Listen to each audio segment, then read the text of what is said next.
Hello, and welcome to Huckleberry's Outdoor Adventures. This is your host, Mr. Huckleberry, aka Gavin, and we're going to do a quick update gear review on the products I used the weekend of the kids' camp. We put them through some of their paces, we tried some new products out. I'm just going to kind of let you know what I think about them so far, how they're going, what I do and don't like about them so far, and yeah, let's get down to it. Number 1 is the Flextail Gear shower pump. It's a little portable shower, push the button, water comes out the head. I will say that I like this a lot. It worked very well. It puts out a lot of water though, really fast, so I have probably a couple gallon bucket, and I'll go through that in a few minutes, which does suck if you're grabbing water from the river. You're going back and forth a lot. So the pump is very fast, and it pulls a lot of water. It also drains battery pretty quick. It lasted all weekend, but right towards the end of the weekend, it really started to die. So I mean, look, you give it credit. I was there from Wednesday till Sunday, so I probably used it heavily the last 3 days. So I'll give it that. I used it a lot. I'd use it for minutes at a time and pretty heavily. I only used it on the first setting. So you know what? I mean, I don't know if you were taking a regular shower. I don't think you would be using it that much. I ended up taking a shower in the river anyway, actually, because I was already there, already had the shampoo. So it worked primarily for washing dishes, washing off feet, cleaning the kid, and then hosing him down when he got really hot and he just needed to cool down a little bit. So, I mean, it worked really good. I think at one point I had left it on the top of my spare tire. Had the bucket hanging off of my spare tire so the kid would go and play in the water. And I came back a little bit later, and this was on Saturday, so it was probably 96. And I come back, and the hose was flat because of the heat. So, which also made it kind of warp a little bit and pull out of the nozzle. Thankfully, they're like compression fit nozzles, so you just had to unscrew, push the hose back onto the nipple, screw it on to compress it back. So after I did that, everything was fine again. No problem. I'm really hoping that the shower head didn't get clogged with debris towards the end, because I honestly, I wasn't sure if the battery was going out or if it was starting to get clogged with debris from the river, because after that big rain is when we started using it. So the river was full of, the silt had been turned up, and I noticed after I took the head off, when we had that melt issue or the hose flattening, it pumped a lot of water through there, and it seemed to do very fast and quick, and I'd almost wondered if maybe the shower head was getting clogged up. So I'm going to recharge it, and we'll figure that out, the next time, and if so, I'll take it apart, clean it. I know it's probably something that you do have to do. When I looked at the pump and the filter itself, it looked actually pretty fine, but those were for bigger particles anyway, so we will see. All right, let's move on. Number 2 was the bucket itself that we used. It was I think it was a nature hike or nature something. A collapsible coated bucket. Worked fine, did what it was supposed to do. It was pretty tough. I filled it all the way up to the top, and we carried it from the river 2 or 3 times and didn't leak. Everything worked fine. The kid ended up using it as a little play area to make mud and stuff after anyway, and did his job. I'm not going to hang on that too much because those are pretty simple. So let's move on to the next gadget that we used. We used a pop-up shower bathroom. It was our first time using that. It lasted through the storm. We had a pretty nasty storm. It stood up from the rain. We had it staked down, stood up through the wind, and it did well. I will say that I wish there was a bit of a, when you're using the restroom, that there's something, sit level as far as like a door or something to be able to see out or to have some ventilation there. But there is ventilation up top.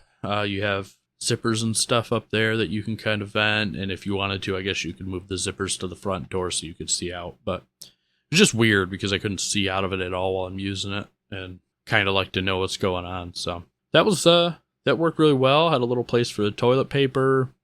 I will say during the rain that it wasn't the fabric itself it was water repellent, but it seemed to soak after a while, and then the water got onto the teepee. We had a spare roll, so we were good there, but that was kind of a bummer. But overall, it worked great. It was better than having it sit in the side of my truck for then. Have it pack up every time we wanted to leave. So, yeah.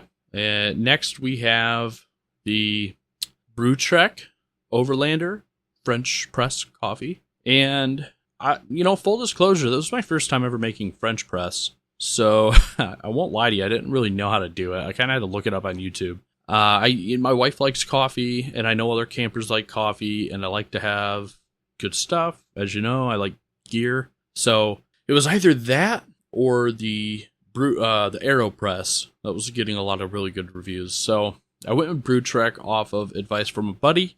I got it in, checked it out, and pretty much haven't used it. This weekend, I got some fresh beans from a local coffee shop. Smelled delicious.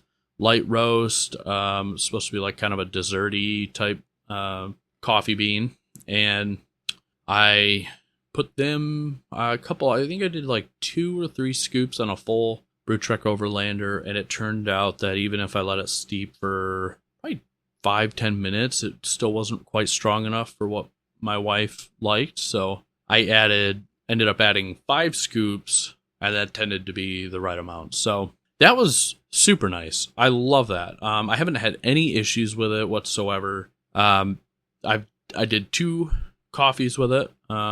First time I didn't add enough. Second time I added enough, and both times super easy to clean out. If you're looking at them, they almost look like a regular coffee mug, like a tall coffee mug with a press. So you put the hot water in it, you put your grounds in it, or you put your grounds in it, then you pour the hot water over it. And then you let it sit and kind of steep and do its thing for a couple minutes. I think they say like 5 to 10. I think we did 10 to 15 on the second one, just to make sure it was nice and strong. And then you vent the lid. It's got a little snap lid. You vent that and press slowly down on the press, and boom, bingo, bango, you got coffee. And when you're ready to, you pour all your coffee out and it's empty and you're ready to clean it out, there's actually a little screw-on cap on the bottom that you just have to unscrew, and all the coffee comes out just kind of in a little plug, and you just rinse it out and you're good for the next day. So that worked pretty well. I was pretty excited for that. I did end up using my new grinder this weekend too. That was corded. That was a Krups, I believe, and that worked amazing. It saved me so much time, and it was actually quiet. I was not expecting it to be, as quiet as it was, and yeah, you wouldn't wake up anybody with that. I pulsed it a couple times to get some coarser grain, pulsed it a couple more to get some of the finer medium grit, and that's what I used. And that one was pretty simple. I mean, the downside is you have to plug it in. It's not battery powered, but I have a battery box, and it worked great. So super happy with that. And so yeah, coffee was an overall success, and I think we're good there. What else? So did a little bit more with the Gerber Completes cook system. I've had that. I've used it a couple times. I'll say the system overall is great. I don't love stainless steel because I always have a problem with actually making it non-stick. So that was a constant thing this weekend, was I can't just wipe the pan out. I got to scrub it. I ended up just heating it up till it got really hot, throwing a little water on it, scraping it clean and dumping it. And that works fine. I will give up my non-stick home frying pan for that if it means more compactability. So I'm okay with that for now. We'll see. No, we won't. No, I like that. We're fine. I'm always looking for better, but as far as the system goes, I don't think I would ever switch that out. It's a heavy duty pan. You could beat a bear over the face with it and then still cook with it after you're done. So I really like it. It's a good system. The the handle doesn't get hot where you hold it. It's got a little nylon cover on there. It works really well. So overall, still really happy with the Gerber Completes. Moving back to the EcoFlow Glacier, my fridge, that got put through its paces this weekend. I was going just about 24 hours on a charge on that. We had it going all Wednesday until we got to camp. It was at 100 Wednesday. By Thursday, it was at probably 78. And I think it was Friday morning we decided to go out. It was at like 51. So very impressed. I mean, we didn't have any extreme heat or nothing, and it was kind of cool that night. So it was keeping my stuff pretty chill at 44 degrees. I kind of keep it around that. Might go a little colder next time just to keep the meat a little fresher. But it did really good. Was very impressed.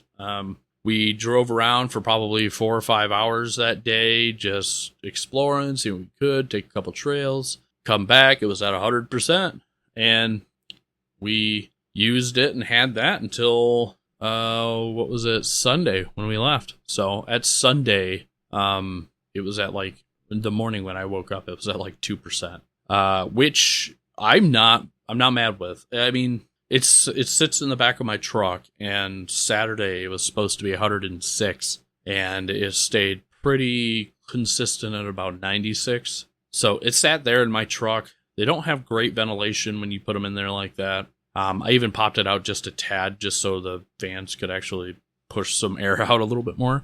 And I'm super impressed with it.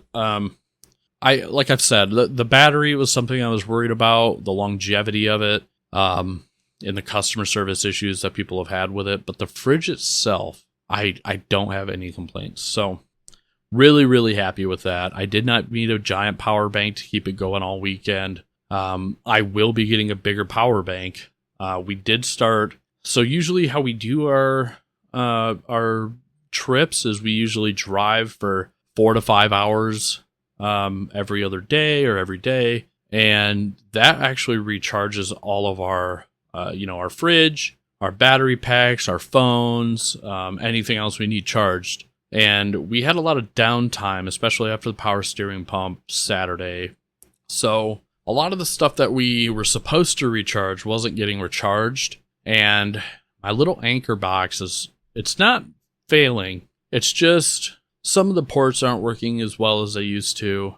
And I have to look at it more to make sure that it's charging our stuff, if that makes sense, just to kind of double check. But my phone got moisture in it from the giant rain from Saturday, so it wasn't taking a charge because there was moisture. So that was kind of a pain. So we both kind of, pretty much from Saturday until Saturday evening and Sunday morning, we pretty much had no charge on our phone, which is fine when you're camping, but I like taking a lot of pictures and documenting, so that was kind of a pain. I didn't get some of the stuff I wanted to get. So, but overall, the fridge did well. The anchor left a little to be desired this weekend. I'll definitely be looking. I think the biggest thing that I noticed we needed this weekend was an awning. It was miserable. There was no place to sit in the shade. Thankfully, we had some neighbors that had little shade awning that was covered to get away from the bugs and stuff. But I mean, during the rain, we were stuck in the tent for Wednesday night and Thursday morning. We were stuck in the tent until 12. Kid wants to run. We want to be able to sit down and watch him outside, and he can get wet all he wants, but we don't want to get soaked. We have so many amount of clothes. We did end up having to dry clothes because they got soaked. And then, of course, you got Saturday, it rained. So it would have been nice. And then Saturday, when it was super sunny, you would want a place in the shade to just relax a bit. So awning was like a big thing. We were like, oh, definitely need to get this on our list. So yeah, overall, everything worked well, except for, I would say, my truck. But that was, power steering. It happens. Like 3 years of running that truck and doing this, and I haven't had to replace a damn thing on it except for normal maintenance stuff and a battery. And normal maintenance stuff has an oil changes and fluid changes. Nothing really mechanical. So I'm not mad about it. It sucks that it happened when it did, but also it could have been worse. So we were able to drive it home, and the truck's got a new power steering pump on the way and a belt, and hopefully we'll be good to go. Other than that, yeah, the gear did pretty good. We did, oh yeah, the Kelty cargo box. Phenomenal. I loved it. It was so easy. We packed everything up at home into our separate cubes, put it in the external like cube box that you can carry, threw it in the back seat. When we got the tent set up, threw that whole thing into the tent. Each one of our cubes had everything we needed in it. We had our deodorant, our pants, our clothes. We needed something for the kid. Diapers and everything were already in it, already loaded. It was great. That was probably one of the most, one of the coolest things that we got that worked very well for us. So we did score a Yeti cooler. We found a Yeti cooler abandoned in a ditch while we were out. Look at it, been in the wild. The food is pretty bad when we opened it. So we dumped all that stuff out of the garbage. I Clorox wiped the shit out of it. And we'll be using that for a drink cooler now. So let that be a lesson to anybody who doesn't strap their stuff down. Probably, it looked like it would probably been in the back of the boat. It had like boat cheeses and charcuterie board stuff in there. So let that be a lesson to you. You snooze, you lose. You should make sure your stuff's in there. Because at the end of the day, a lot of people's trash get thrown out of their vehicles and stuff while they're driving. They end up on the side of the road. And you know what? I'm not going to make a Facebook post from a place 2 hours away to try and see if, it belongs to you or anybody else, really, So, yeah, that was my little gear review for this, update. And yeah, we'll have to look forward to the next episode. I don't know what it's going to be. Hopefully we'll be camping this weekend and it'll be an update on that. So I really thank you guys for listening to HOA. I know there's not a lot of you yet, but let's get this growing, share, respond, get some conversation going. And we'll talk to you later.